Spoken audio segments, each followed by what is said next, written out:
harga 9 bahan pokok sudah meningkat ke atas dan drastis tuh kan.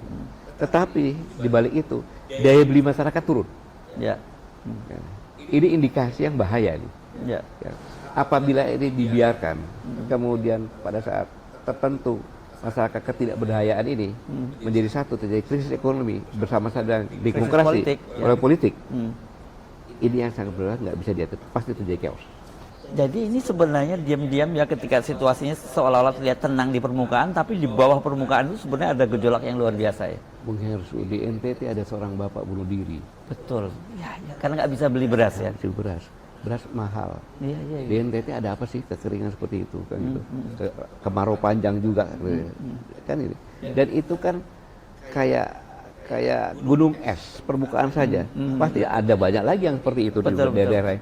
Cuma tidak terekspos. Iya, iya. Iya.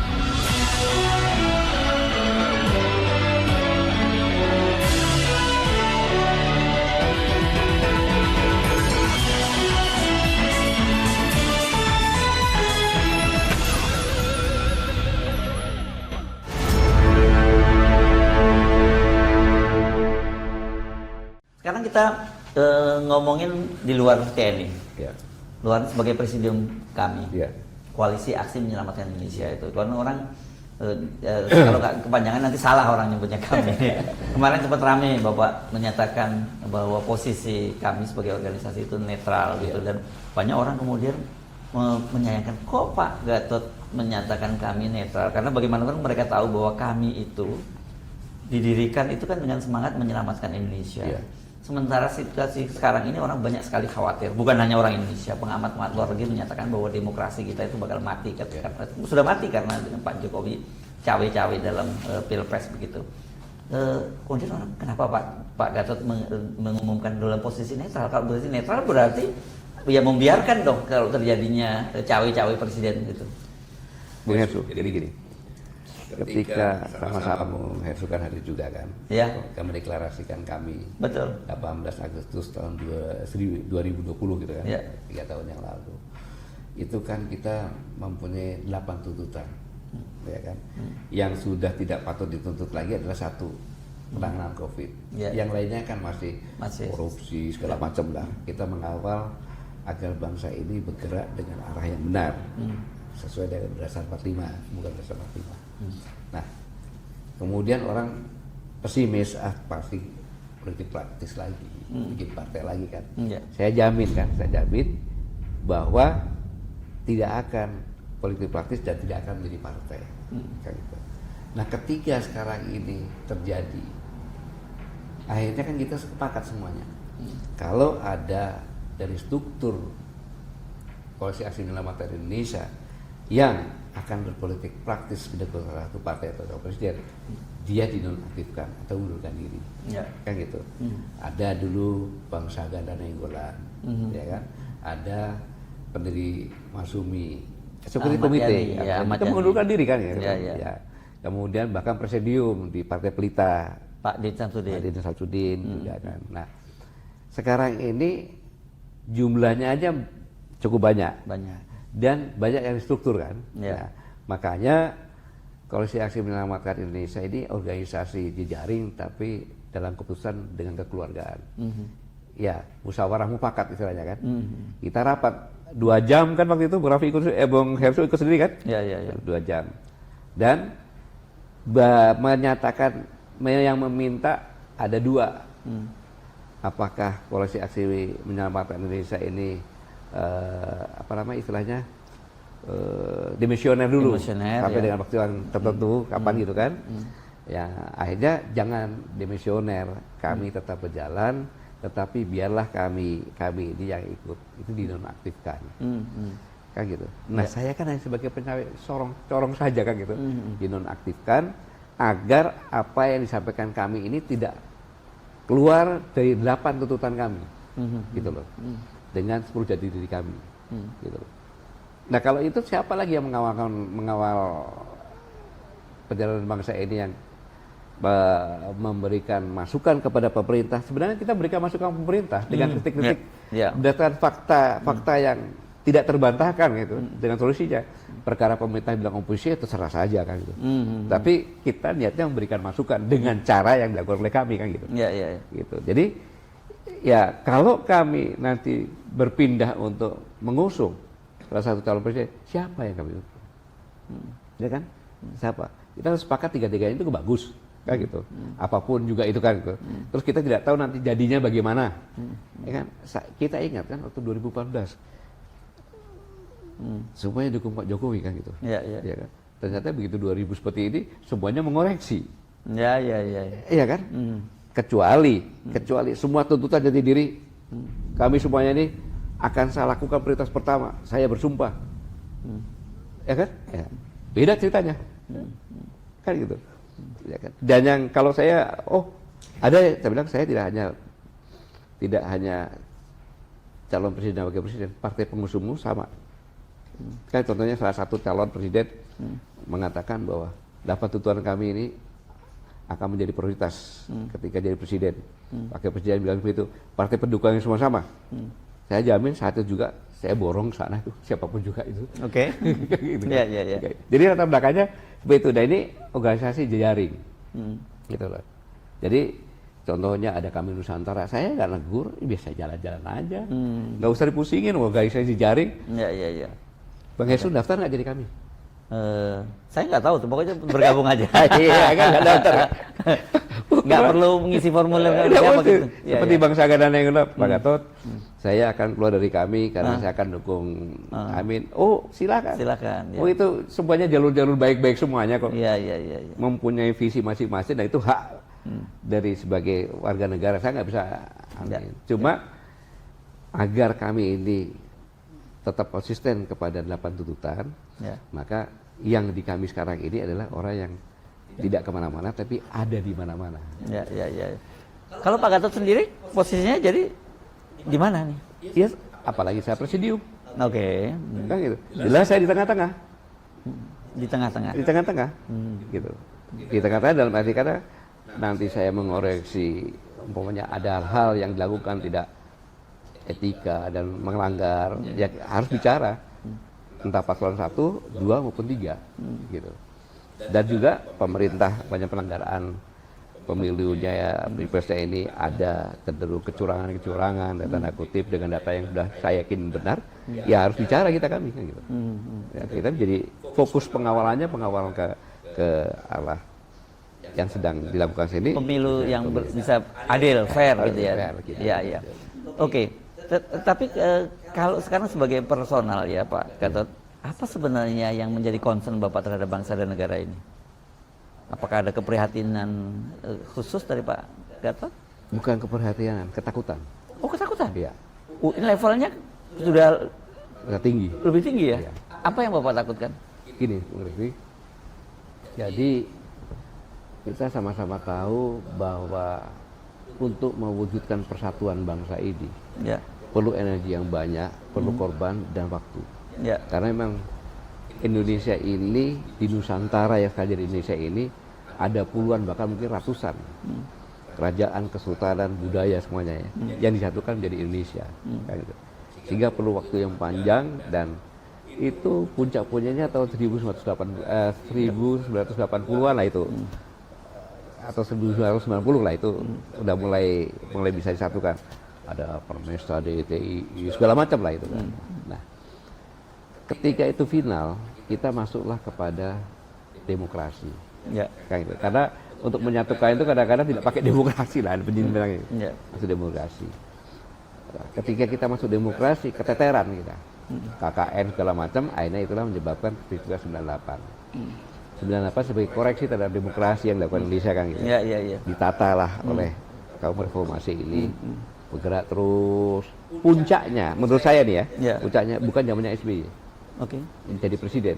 Tapi ketika Pilpres 2014 memilih Pak Jokowi jadi presiden, itu puncak demokrasi kita di atas.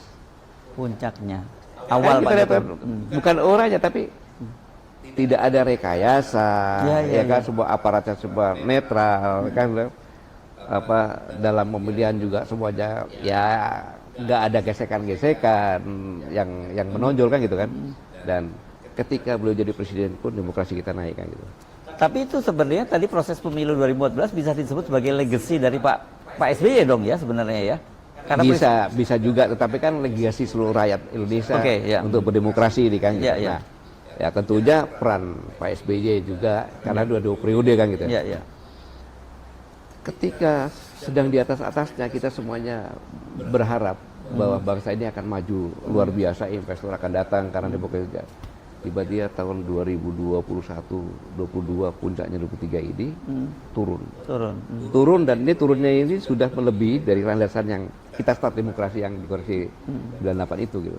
Jadi ya berkata sekarang kita terjadi krisis demokrasi, kan gitu. Maka disebutkan lah anak haram demokrasi lah, ya kan dan sebagainya. Dan Bapak kemarin sebut bahwa ada satu keluarga yang mulai dari bapak, ibunya, pamannya, anak, menantu sekarang setiap hari dihujat oleh rakyat. Ini kan sudah krisis kan gitu. Betul. Krisis demokrasi. Nah, dengan krisis demokrasi ini sudah pada titik yang mengkhawatirkan. Kondisi ekonomi dunia sekarang sangat krisis. Eropa krisis kan. Kemudian sekarang di Arab Spring juga krisis juga dengan Israel. Dan Ibu Sri Mulyani kemarin bicara untuk pertama kalinya udah mulai defisit. Ini kita BPR kita. Iya kan gitu. Jadi artinya apa? Buktinya harga 9 bahan pokok sudah meningkat ke atas dan drastis tuh kan. Tetapi di balik itu daya beli masyarakat turun. Ini indikasi yang bahaya nih. Apabila ini dibiarkan, kemudian pada saat tertentu masyarakat ketidakberdayaan ini menjadi satu, terjadi krisis ekonomi bersama-sama dengan demokrasi oleh politik. Ini yang sangat berat, nggak bisa diatur, pasti terjadi chaos. Tanda-tandanya kuat itu ya? Ya, ini teori. Teori ya. Teori yang sudah terbukti. Ya. Sedangkan saya indikatornya sekarang menuju ke arah itu. Iya, indikatornya. Demokrasi sudah jelas kan. Betul. Ya kan? Tapi ekonomi juga. Ekonomi menuju ke sana. Ya. Nah, inilah yang harus benar-benar harus kita jaga, jangan sampai ini bertemu gitu loh. Betul. Kita jaga, jangan sampai bertemu. Ini kan itu ketakutan Pak. Ketakutan saya gitu. Sudah terbukti kok. Di mana-mana itu bukan hanya di Indonesia saja itu. Iya. Gitu. Jadi ini sebenarnya diam-diam ya ketika situasinya seolah-olah terlihat tenang di permukaan, tapi di bawah permukaan itu sebenarnya ada gejolak yang luar biasa ya. Mungkin harus di NTT ada seorang bapak bunuh diri. Betul. Ya, karena nggak bisa beli beras ya. Beras mahal. Iya. Di NTT ada apa sih kekeringan seperti itu kan gitu. Kemarau panjang juga kan ini. Dan itu kan kayak gunung es permukaan saja. Pasti ada banyak lagi yang seperti itu di daerah-daerah. Cuma tidak terekspos. Iya. Ini kan suatu yang sangat mengerikan dan ini tidak boleh terjadi di bangsa Indonesia yang ketika didirikan mengatakan membentuk pemerintahan untuk melindungi segenap bangsa, ya kan, tumpah darah, mencerdaskan dan mensejahterakan, kan gitu. Nggak boleh ada orang mati bunuh diri karena nggak bisa beli beras ya. Gitu. Boleh apapun alasannya itu. Nah, indikasi-indikasi ini kalau berlanjut pertanyaan, iya kalau dia bunuh diri, kalau frustasi dia bunuh orang lain, bisa terjadi. Kriminal sudah meningkat sekarang, ya kan? Di kampung-kampung itu sudah ada pencurian mode baru. Apa itu Pak? Mencuri binatang piaraan, dikuliti di tempatnya masing-masing, ya kan? Jadi dia nyuri, dikuliti, jual dagingnya keluar. Yang sudah ditangkap oleh Polres Cimahi kalau nggak salah itu di berbagai kampung. Jadi kejahatannya udah dan itu tanda-tanda krisis ya. Tanda-tanda itu. Iya. Itu yang harus kita jaga sama-sama. Jangan sampai terjadi link up atau sama-sama ini masuk, itu sangat berbahaya. Nah, sekarang soal politiknya kontestan, Pak. Kemarin Ibu Megawati kan bicara bahwa ini mengingatkan kalian baru berkuasa kok sudah seperti orde baru. Kan begitu. Kan orang kemudian akan mengingatkan bahwa orde baru itu artinya ya kediktatoran. Kan begitu ya dimaksud ya tentu ya. Dan yang menarik kan tentu latar belakang Ibu Megawati sebagai orang yang membesarkan Pak Jokowi sendiri itu. Bagaimana Anda melihat itu? Apakah ini juga salah satu tanda-tanda yang Pak Gatot khawatirkan? Ya, bagaimanapun juga begini Pak Bung Hersul. Ibu Megawati ini kan ibu partai, ya katakan ibu partai. Jadi ibunya PDI ya. Ya, ibu partai, sehingga tokoh sentral Ya. yang dianggap oleh kader-kader partai itu sebagai ibu, yang Ya, melindungi dan sebagainya kan itu. Nah, Ibu Mega mengatakan seperti itu kan istilahnya, apalagi di Hari Perempuan kan, itu kan udah ya kalau orang bilang daripada ibu stroke udah bicara aja deh, udah Ya. udah marah yang memuncak kan gitu. Nah, tapi Bung Hersu, kemarahan ini kan yang bawahnya kira-kira lebih marah nggak? Ya kalau saya lihat videonya itu kan bagaimana teriakan lawan itu bergema ketika Ibu Megawati menyampaikan itu. Bung Hersu, saya katakan Ibu Mega itulah ibu partai, Ya. ya kan? Sama aja lah kalau kita punya ibu di Ya. sosio, Ya. apapun akan saya lakukan, kan gitu kan? Ya. Nah, menurut konotasi saya, Bu Mega meneriakkan itu adalah mewakili jangan terlalu marah gitu loh. Oh. Biar saya aja yang marah. Oke. Tetapi kan ini sampai berapa lama bisa menahan kemarahan yang bawah ini? Ya. Nah, ini pun harus kita hitung gitu. Ya. Ini harus kita hitung juga kan gitu. Ya. Karena apa yang dilakukan Bu Mega terhadap Pak Jokowi, ya kan, memberikan privilege kepada Gibran, wali kota, kepada Bobi. itu kan tidak dari awal gitu loh, sehingga Bu Mega mengorbankan sebagai ketua partai untuk memberikan kebijakan yang sudah terlanjur, ya, itu kan berdasarkan orang melihat betapa sayangnya ibu terhadap Pak Jokowi, tapi kena mengapa partai ini melakukan seperti ini. Ini kan dari bawah kan mikirnya seperti itu gitu loh. Ya. Ini juga hal yang perlu diwaspadai juga saya kira. Iya, kan akumulasi ini kan bisa menjadi satu kejadian yang berbahaya gitu. Oke. Ya, ini kan bagaimanapun juga Pak Gatot pernah jadi Panglima TNI. Latar belakang Bapak intelijen kan? Oh, saya nggak pernah di intelijen. Apa itu jadi? Apa jadinya? Saya di operasi. Operasi ya. nggak Oke. pernah. Tapi kan saya nggak tahu intelijen saya. Oke lah, nggak apa-apa kalau Iya, Bapak iya. nggak mengerti soal intelijen. Tapi penciuman Bapak gitu sebagai seorang yang lama di dunia militer deh, saya nggak mau sebut sebagai intelijen atau operasi gitu. Situasi seperti sekarang ini kalau levelnya di mana nih Pak? Level bahayanya? Ya saya katakan tadi, kalau 100% kan, Ya, sudah 50% nih. 50%. Krisis demokrasi kan sudah 50%. Oke. Sekarang krisis ekonomi sudah berapa persen nih kira-kira? Ya. Kan gitu. Kalau 30 saya sudah 80% loh. Ya. Kan gitu kan? Jadi udah lewat lampu kuning ya sebenarnya menuju ke Iya, arah lampu merah ya. Iya, makanya yang harus ditata betul, kita jangan terlena semuanya energi hanya untuk Pilpres dan Pileg, Ya. tetapi ekonomi juga harus. Apalagi Bu Sri Mulyani udah kasih warning jelas. Iya. Oke. Gitu. Jadi saya kira makanya penting ya posisi kami kemudian menjadi netral dalam Itu situasi itu dia ya. Karena ketika semua orang terlibat dalam ketiga kontestan, jadi siapa nanti ketika terjadi apa-apa kalau nggak ada yang pihak yang netral? Iya. Gitu? Makanya kami ini tidak diam nanti. Ya. Kami juga akan mengadakan diskusi tentang masalah korupsi. Oke. Sangat berbahaya. Korupsi ini kan sebenarnya merampas masa depan generasi muda. Betul. Anggaran pendapatan belanja negara diberikan kepada pemerintah, kepada stakeholder yang ini untuk melakukan sesuatu yang membuat jalan sehingga perjalanan ini mulus untuk menyiapkan anak cucu kita, kan gitu. Iya, betul. Tapi begitu dipotong-potong, ya kan, nggak sampai. Oh, jadi apa dia? Kan gitu. Bahwa bahkan pernah menyebutkan bahwa sekarang itu masa depan ini udah digadaikan oleh orang lain. Masa depan bangsa Anak cucu kita udah digadaikan. udah diambil dan digadaikan, Iya. kan? Energi juga, ya kan? Nah, hal ini kan perlu diingatkan, gitu. Dan sampai terlanjur. Kalau terlanjur, anak cucu kita, Bung Hersu, dia hanya ditinggalin diwarisi utang. Betul. Sedangkan hutangnya itu adalah untuk bayar pokoknya, tolong dikoreksi kalau salah, sekitar 400 triliun. Bunganya Pak. Iya, bunganya. Bayar bunganya saja, bukan Iya, pokoknya ya. Iya, bukan pokoknya. 400 triliun. Iya. Sekarang saya tanya, target pajak sekarang berapa? Iya. Sekitar 2000-an kan? Iya. Berarti udah berapa persen tuh? Belum kalau ngomongin tambah pokoknya lagi. Nggak bisa kita bayar pokoknya, jalan terus. Iya. Kayak gitu. Iya. Belum lagi kalau terjadi inflasi, Ya. nilai tukar rupiah naik. Betul. Kan apa lagi berarti kan? Itu kan duluan. Iya, iya. Belum lagi kita kemarin dengar ada Pak Jokowi ketika ke Cina bicara akan meneruskan kembali kereta api cepat sampai ke Surabaya gitu ya.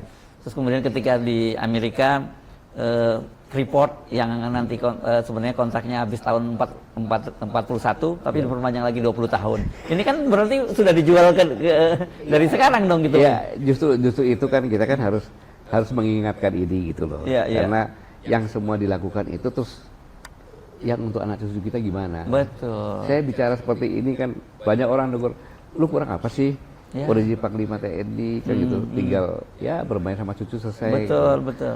Kalau saya bermain sama cucu saja, terus bagaimana generasi muda yang akan datang kalau nggak diingatkan? Ya, Kan ya, gitu. ya. Kita kan sekedar mengingatkan saja, cuma bukan menuduh. Ya, ya. Karena berdasarkan fakta-fakta yang ada. Ya. Kami tidak berani bicara yang tanpa fakta-fakta yang ada. Oke. Yang sudah dicek beneran kan gitu. Oke. Terakhir saya ingin bukan semacam himbauan ya. Terlalu apa ya? Terlalu biasa kalau dia ngomongin apa sih pesannya Bapak kepada para junior Bapak di TNI dan juga kepada bangsa ini dengan kekhawatiran Bapak, bukan kekhawatiran, ketakutan Bapak tadi itu. Sehingga kita bisa terhindar dari itu semua. Bu Heru, saya kepada Panglima TNI dan kepada Kepala Staf Angkatan Darat. Ya. Ya. Itu juga saya belum berhasil melakukannya. Jadi saya hanya berhasil untuk mendapatkan tunjangan kemahalan di Papua. Oke. Tapi tunjangan kemahalan di Papua ini sangat jauh sekali. Bung Hersu, kalau dia tugasnya nggak usah di Pegunungan Tengah, di Wamena saja. Ya kan? Dia tidak mungkin di sana itu membawa istrinya. Kayak gitu. Sekolah aneh segala macam, ada yang di Jawa, ada yang di Makassar, ada yang ya taruhlah paling dekat di Makassar. Dia itu untuk bisa ketemu sama istrinya Bung Hersu dari Wamena, dia turun ke Jayapura itu minimal 2 sampai 2,5 juta. Berapa jam? 2 sampai 2,5 juta rupiah. Oh, anunya uang untuk iya, biayanya, transportasinya. Pulang pergi sampai ke Jayapura ya sudah 5 juta Bung Hersu. Terus ke Makassarnya berapa? Nggak cukup dong tuh gajinya dia. Untuk makan saja di sana itu tidak cukup. Oke. Bagaimana kita mengharapkan, ya kan, prajurit-prajurit di Papua, di Kodim segala macam sudah tiap hari dia harus waspada menghadapi ya, permasalahan, ya kan dan sebagainya.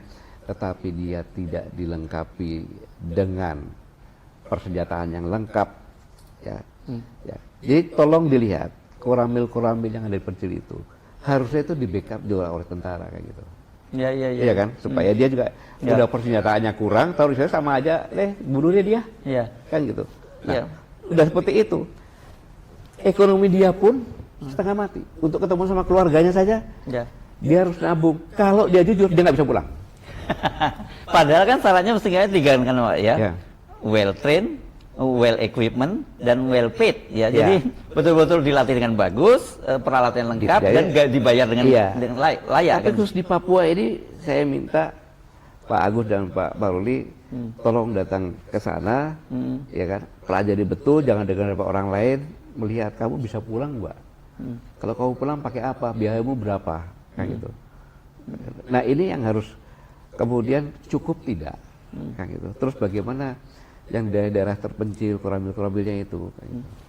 Bisa diambilin itu nanti semuanya. Dan saya kira dua-duanya pasti punya empati yang kuat karena Pak Agus juga latar belakangnya bukan keluarga yang mampu juga, bapaknya cuma tentara rendahan gitu. Pak Maruli juga kalau nggak salah guru ya orang tuanya ya. Jadi mereka bukan orang yang anak jenderal. Tapi mereka ini adalah orang-orang yang dibesarkan di pasukan. Pasti nuraninya sama dengan prajurit. Itu saya yakin gitu.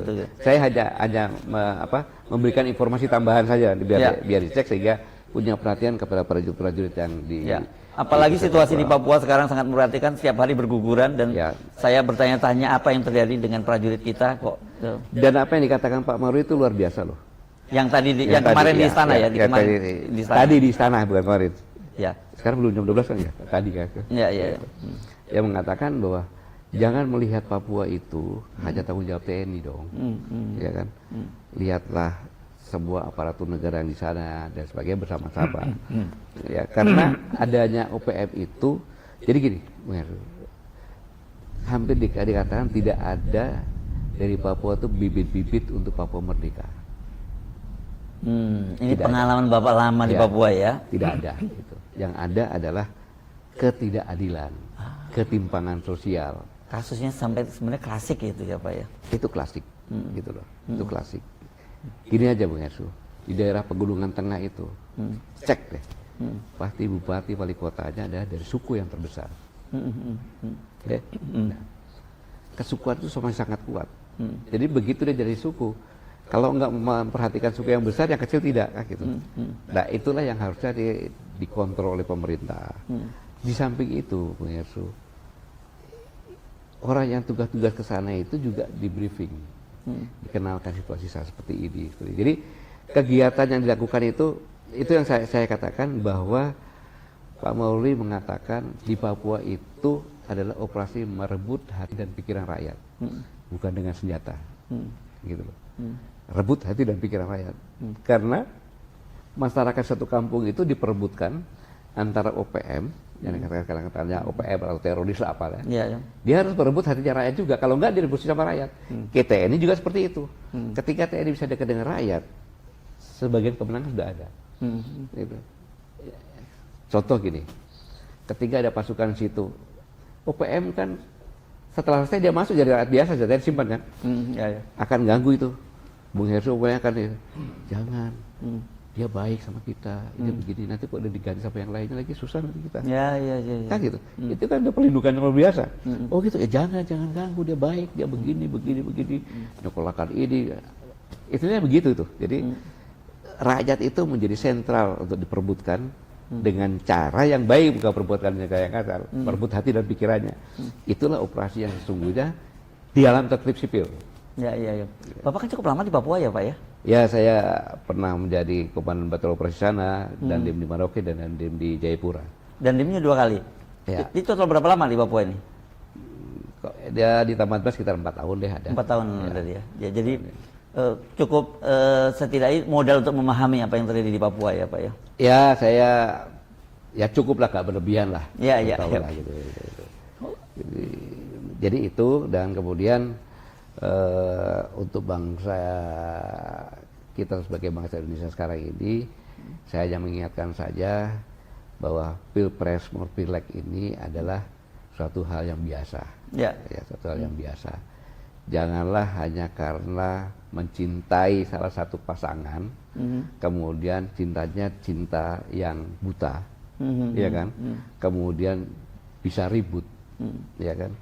Nanti kalau udah ribut, ada nih ceritanya. Ini kejadian sungguh nih. Ya. Suami istri 2019, ya kan? Berbeda pasangan, ya kan? Kan cuma 2 saja kan? 0102 gitu ya. Ya. Sampai dia pisah ranjang mau cerai, untung nggak cerai. Setelah selesai, tanya, lu dapat apa? Iya kan? Aja dia, iya ya, gitu loh. Jadi persepsi orang, pendukung masing-masing, dia punya gambaran tersendiri terhadap yang dia dukung gitu. Dia punya gambaran, dia punya harapan sendiri. Dan itulah demokrasi kan gitu. Ya. Kan gitu. Ya kita diskusi sih boleh saya diskusi, selesai ya sudah kita makan sama-sama lagi kan. Lo itu ya sudah kita lihat aja nanti kan gitu kan. Jadi jangan sampai terjadi keributan hanya untuk membela salah satu paslon. Ya, jadi istilahnya ini pesta demokrasi gitu loh. Ini kan pesta kan harus bergembira, iya kan? Kan harus bergembira kan, bukan musuhannya begini. Ya. Kurangilah berkampanye, gitu kan? Kurangilah saling mengejek, kan gitu. Jadi ini adalah sama-sama kita adu konsep, ya kan? Adu dukungan sehingga mendapatkan calon pemimpin bangsa ini yang terbaik. Kan gitu. Jadi hanya gara-gara belum dipilih presiden, iya kan? Tapi udah ribut duluan. kecuali wakil presiden dengan wakil presiden, silakan aja lo ribut. Gitu. Tapi ribut di dalam panggung diskusi kan gitu. Iya. Mudah-mudahan harapan itu semua bisa terwujud, Pak. Allah, ya, Pak Gatot. Tapi satu tadi yang saya kira ya, poinnya itu adalah soal tadi itu ya ketidakadilan ya. Kalau terjadi segala macam, jadi akar persoalannya di situ ya. Ketidakadilan, kesenjangan sosial, dan kesenjangan sosial dan sebagainya begitu ya. Begitu juga dengan pemilu ini ya, Pilpres ini, kalau tidak ada ketidakadilan, kemudian wasitnya ikut bermain, nah itu pasti akan tawuran para penonton. Sepak bola aja tawuran, apalagi. Oke, baik, terima kasih Pak Gatot sudah berbincang. Kita salaman dulu kalau begitu. Oke, demikian tadi perbincangan saya dengan Jenderal TNI Purnawirawan Gatot Nurmantio, mantan Panglima TNI dan sekarang ini menjadi Presidium Koalisi Aksi Menyelamatkan Indonesia. Ingat namanya Koalisi Menyelamatkan Indonesia ya. Jadi dari namanya saja kita tahu ya, apa yang sebenarnya jadi tujuan dari kami ini. Saya Haris Munarif, terima kasih atas perhatian Anda. Sampai jumpa lagi. Assalamualaikum warahmatullahi wabarakatuh. Waalaikumsalam warahmatullahi wabarakatuh.